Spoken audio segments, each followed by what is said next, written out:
আমরা মনে করি যে ধরনের গণহত্যা বাংলাদেশে আওয়ামী লীগ দলীয়ভাবে সংগঠিত করেছে। আপাতত আওয়ামী লীগের নির্বাচনে অংশ নেওয়ার সুযোগ নেই জানিয়ে যুব ও ক্রীড়া উপদেষ্টা আসিফ মাহমুদ সচিব বলেছেন, আগে তাদের বিচার করতে হবে।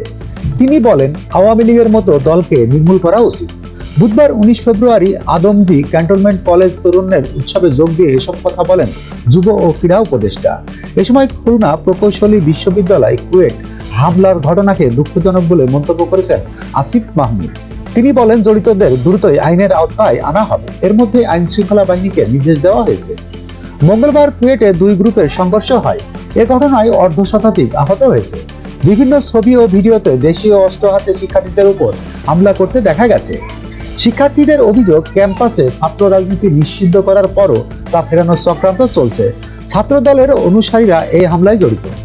তবে অভিযোগ অস্বীকার করে ছাত্রদলের দাবি, তাদের নেতাকর্মীদের উপর শিবির ও নিষিদ্ধ সংগঠন ছাত্রলীগের সন্ত্রাসীরা হামলা চালিয়েছে। ASBD 24 সত্য প্রকাশে প্রতিশ্রুতিবদ্ধ। চ্যানেলটি সাবস্ক্রাইব করুন।